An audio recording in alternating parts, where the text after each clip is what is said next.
Hello and welcome to the program The Eagle, your window to the activities of the Economic and Financial Crimes Commission, EFCC. My name is Aisha Gambari. Also on the program is Aisha Mohammed. Hello there. Hi Aisha. Hello and thank you for joining us on the program. Today's edition of your favorite program is loaded. We'll bring you the highlights after this timeout. Please stay tuned. Cheers! Cheers!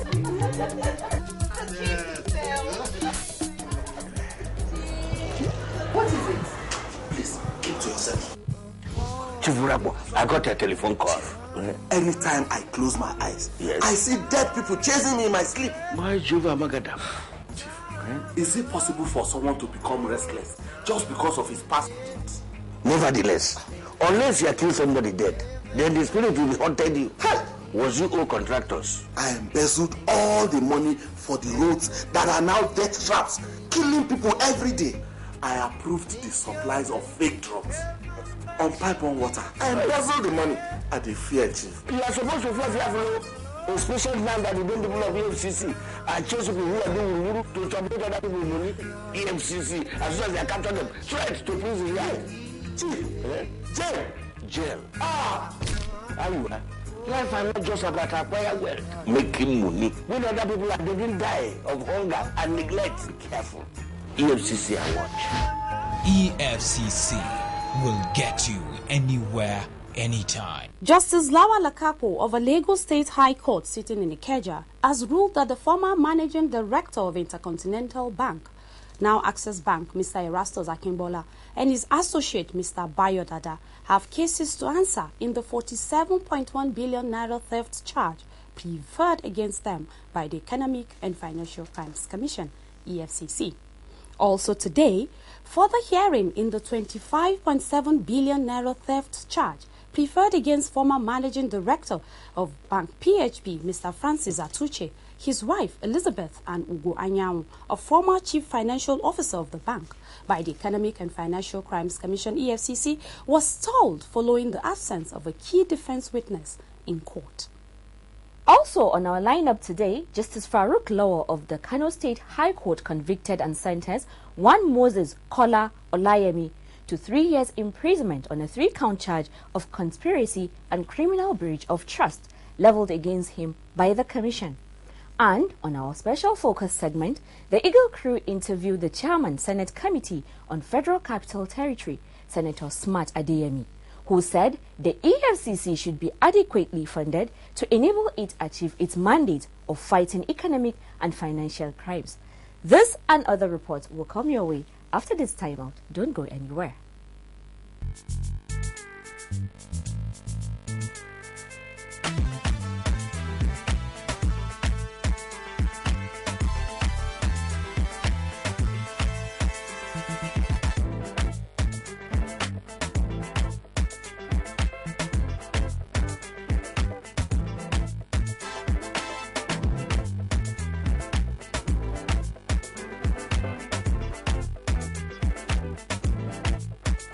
EFCC will get you anywhere, anytime. Justice Lawal Akapo of the Lagos High Court, Ikeja, has ruled that the former managing director of defunct Intercontinental Bank, now Access Bank, Mr. Erastus Akimbola, and his associate, Mr. Bayo Dada, have a case to answer. Justice Akapo, in his ruling, dismissed 2 separate applications filed by the defendants, seeking to quash the 47.1 billion naira theft charge preferred against them by the Economic and Financial Crimes Commission, EFCC, for lack of merit. Justice Akapo said the duo were charged with stealing, obtaining money by false pretenses, and receiving stolen property, which clearly distinguished it from that of Okenwosu, which they alluded to in their defense. The charge against Wonsu, according to the judge, had its roots in capital market transactions. He noted that the failure of the defendants to produce the charge preferred against Akimbola at the Federal High Court robbed the court of the opportunity of comparing both charges to determine if the new charge was an abuse of court process. Besides, the judge pointed out that the Lagos High Court had jurisdiction to try offences charged under the Advance Fee Fraud and Other Fraud-Related Offences Act. Justice Akapo said, and I quote, "The offences as charged are within the purview and competence of the State High Court. In the result, I find no merit in the applications and they are hereby dismissed. Akimbola and Dada had challenged the jurisdiction of the court to entertain the 22-count charge filed against them by the EFCC. Lead defense counsel Wole Olanikpekun San told the court that the alleged offences related to banking operations and capital market issues. He submitted that only the Federal High Court had the jurisdiction to entertain such matters in line with Section 251 of the 1999 Constitution of the Federal Republic of Nigeria. Olanikpekun relied on the ruling of the Court of Appeal, Lagos Division, on November 21, 2013, where it upheld the argument of a former managing director of Finbank, Okenwonsu, that the Lagos High Court lacked jurisdiction to entertain the charge preferred against him by the EFCC. He drew similarity between Akimbola and Wosu's case and submitted that Akimbola's trial at the Lagos High Court was an abuse of court process, as he was facing a similar charge before the Federal High Court, Lagos. In a similar vein, Professor Taiwo Oshipiton San, holding brief for Dada, told the court that the offence allegedly committed by his client related to buying and selling of shares on behalf of Intercontinental Bank, and that such offences could only be entertained by a Federal High Court. However, EFCC counsel Godwin Obla San urged the court to dismiss the no-case submission filed by Akimbola and Dada, stressing that the two defendants were facing trial for stealing, which was different from the charges against Wonsu. Justice Akapo adjourned further hearing in the case to June 23rd, 24th and 25th, 2014. Akimbola and Dada had filed similar applications which were dismissed before Justice Habib Abiru, now an appeal court judge, when the matter was heard before him at the Lagos State High Court, Ikeja. Still on court cases, further hearing in the 25.7 billion naira theft charge preferred against the former managing director of Bank PHB, Mr. Francis Atuche, his wife Elizabeth, and Ugo Anyaun by the Economic and Financial Crimes Commission, EFCC, was told at the Lagos High Court, Ikeja, following the absence of key defense witness who is said to be a handwriting expert. Counsel to the EFCC, Kemi Pinero San, reminded the court of several adjournments in the past to accommodate same witness. Pinero cited the case of Schlumberger versus Anyekon, where the appeal court ruled that, though both parties must be heard, the court cannot be slave to any witness called by a party. The prosecuting counsel further argued that no cogent reason was given by the defense to justify an adjournment. In her ruling, Justice Latifa Okunu held that no tenable reason had been given by the defense to vacate the May 21st date already fixed for trial, along with other dates in June. She consequently adjourned proceedings to May 21st, 2014 for continuation of trial. Atuche and his wife Elizabeth are standing trial along with Ugo Anyaun, a former chief financial officer of the bank, for allegedly stealing 25.7 billion naira from Bank PHB. I am Thelma Eke for the Eagle. Nigeria is the 6th largest producer of oil in the world. In over 50 years of oil exploration, the country has earned well over $600 billion as oil revenue. If properly managed, it should provide us with a health system that will save lives and not a decaying health system. A society where energy goes round for meaningful development and not an epileptic power supply system. A productive educational system and not a decaying educational system. A society where jobs are created for self-sustainability and not a society where our youth roam the streets unemployed. A highway of safety and security and not roads that lead us to early graves. We should have credible leaders who deliver dividends of democracy to the people and not corrupt leaders who divert our collective revenue for private use. Say no to corrupt leaders. This message is from the Economic and Financial Crimes Commission, EFCC. Justice Farouk Lawal of the Kano State High Court convicted and sentenced one Moses Kola Olayemi to 3 years imprisonment and a fine of 120,000 naira only on 3-count charge of conspiracy and criminal breach of trust. The convict is said to have conspired with one Ahmed Rufai to deceive one Dr. Said Belladi Abubakar into believing they were online car sellers. The accused person had earlier pleaded not guilty to a 5-count charge, but later changed his plea to an amended 3-count charge. Based on his plea, counsel to EFCC M.M. Gambo urged the court to convict the accused accordingly. However, the defense counsel A.A. Sani pleaded with the court to temper justice with mercy in sentencing the convict, as he was a family man with aged parents and many dependents. Justice Lawan consequently convicted the accused on all the 3 counts under Section 93 and 311 of the Penal Code. The sentences are to run concurrently. Still on convictions, Justice Mohammed Garba Umar of the Federal High Court Bauchi has convicted and sentenced one Ahmed Adamu, a 25-year-old native doctor from Tilden Fulani, to a local government area of Bauchi State, to 12 years imprisonment after he pleaded guilty to a 2-count charge of obtaining by false pretense brought against him by the Economic and Financial Crimes Commission. Adamu allegedly defrauded one Hajia Akilatu Ahmed of a total sum of 500,000 naira under the pretext that he had mystical powers to make her rich. Ahmed was said to have called the victim on phone, pretending to be a spirit and telling her that he was capable of solving all her problems. He, however, warned his victim to be discreet by not divulging the deal to anyone, else he would lose her life. He cajoled the victim into placing certain amount of money in a carton which he said she should place under a tree. At other times, he told her to take the money to a nearby cemetery. He succeeded in instilling fears in her and extorted money from her on a regular basis. The victim was courageous enough to reveal to a friend who suspected that Ahmed was a fraudster and consequently reported to the commission, who trailed and arrested him. Zainab Sani Ahmed reporting for the Eagle. Very funny, Aisha. Very, very funny. So the guy pretended he was a spirit to defraud the woman. So how come he couldn't disappear before the EFCC came to arrest him? Aisha, is just shocking, and I always wonder how people fall prey to such acts. I really don't understand. It's shocking. Exactly, yeah. Very shocking. Well, the EFCC is watching you. Stay away from all forms of economic and financial crimes. Next is the special focus segment with Camilo Gaby. On this week's edition of the segment, the Eagle team interviewed Senator Smart Adeyemi, who is representing the Kogi West Senatorial District. The report.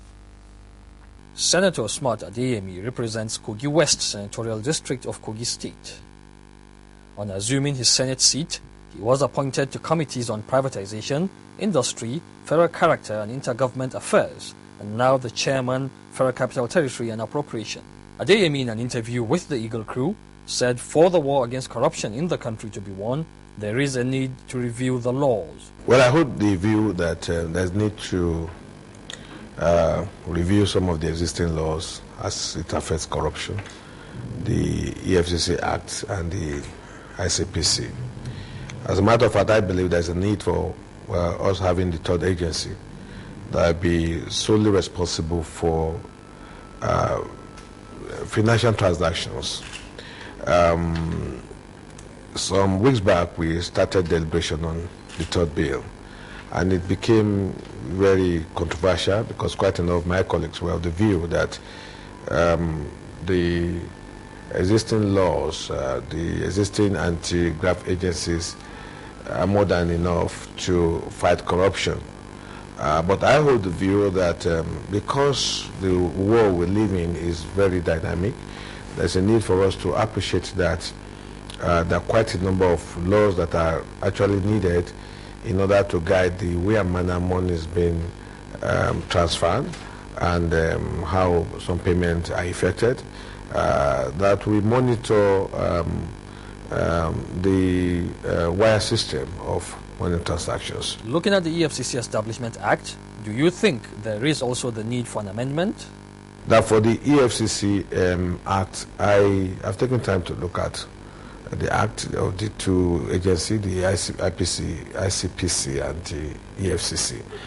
I think there's a need to make them more tougher than it is now, so that we do not have to entirely wait until when crimes are committed. I'll give you an example. I do know that we have the Code of Conduct Bureau, but again, I believe that the Code of Conduct Bureau hasn't gotten the teeth to bite. You know, they can only back, not to bite. So I hold the view that the EFCC should be further enforced by way of reviewing the law so that they can be very, very proactive. Okay, people must be called occasionally as you deem necessary, for instance, to give accounts, and to monitor people's accounts. More importantly, top government functionaries.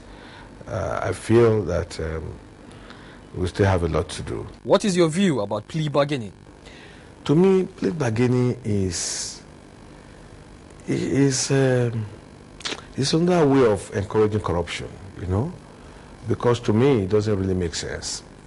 It doesn't really make sense because plea bargaining, how are you sure you are getting the totality of what you are asking for? If a man is arrested and he cannot explain how he acquired 10 properties, make no mistake that he may have up to 20. Okay? He's not going to be so foolish. If he's intelligent enough to acquire 10 properties dubiously, then he will equally be intelligent enough to keep 10 far away from where you can get them forfeited, because the man is intelligent to embezzle money. Adeyemi, who is a former NUJ chairman, said the presidential system of government which Nigeria runs should be changed if the country must win the fight against graft. One of the things that has equally encouraged corruption is the kind of government we run. The presidential system of government is too expensive. It's too expensive.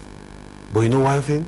I hold the view that perhaps the military, when they were handing over, programmed Nigeria to fail. Because you do not have to copy the presidential system of government 100% the way American is run their own system of government, because we do not have the same resources to manage the structures. Okay? Now, today the unfortunate thing is many Nigerian young guys who are just out of school now look at politics as a source of livelihood, whereas it's supposed to be a call to serve. Okay? Now, I say this again because I do not believe in the structures that we are running, the political structures that we have. To me, presidential system of government is too expensive. To me, we do not need two chambers. We do not need both the Senate and House of Reps. It's waste of resources. Okay? But if you want to amend the Constitution to have one chamber, who are the people who will vote to effect that change?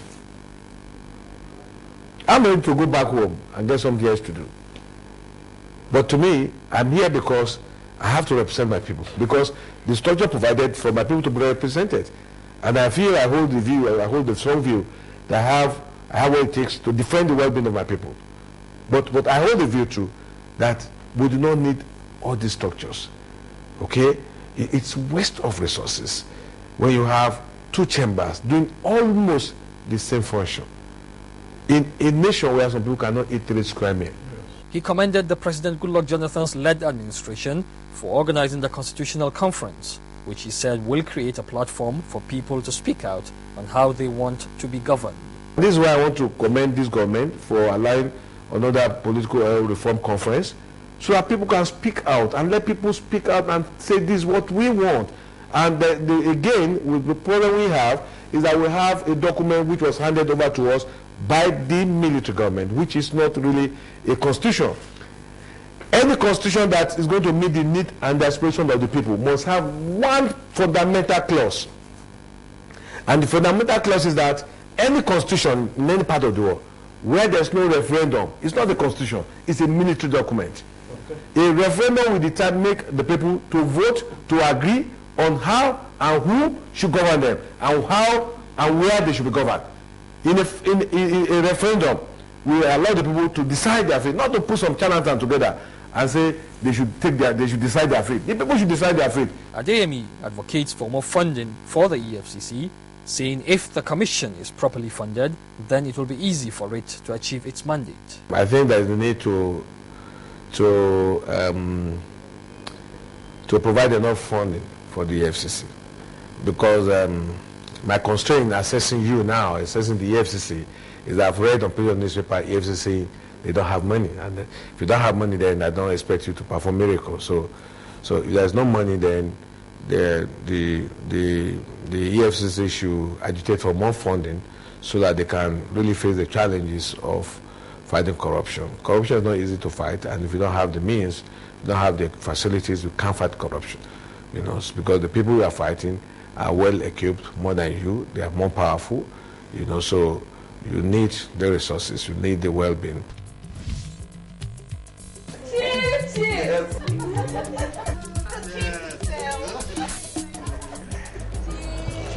What is it? Please, keep to yourself. Chief Urabo, I got a telephone call.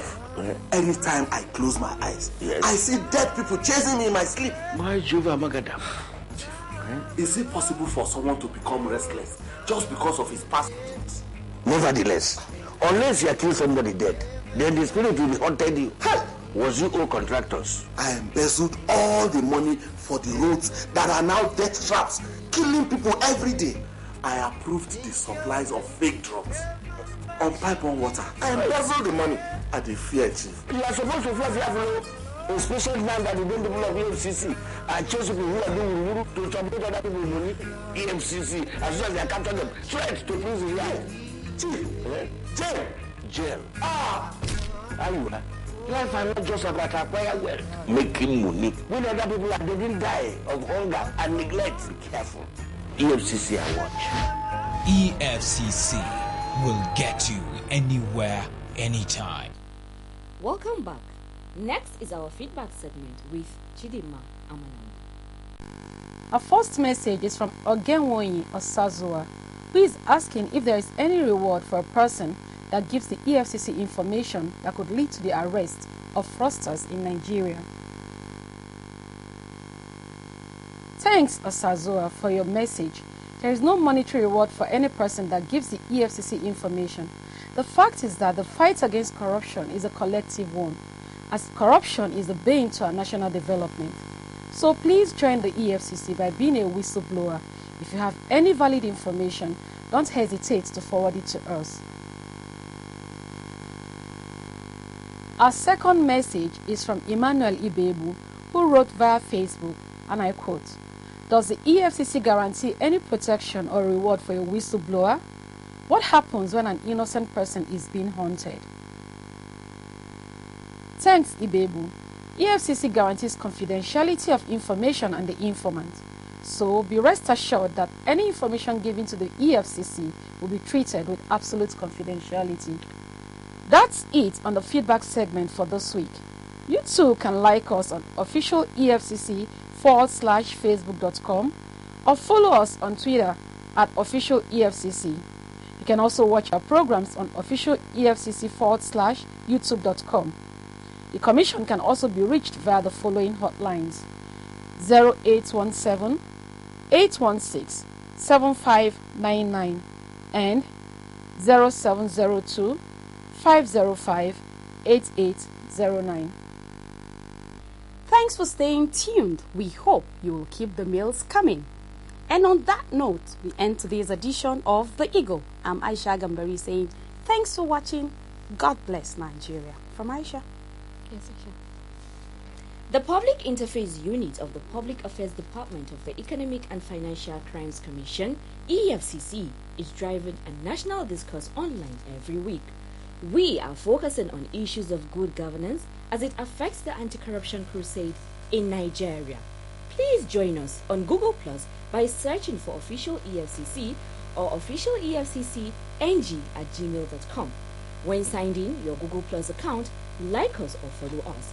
You can also join us on www.facebook.com/official EFCC or follow us on Twitter @official EFCC. You can also watch our programs and any of our activities on www.youtube.com/official EFCC. Goodbye and thanks for watching.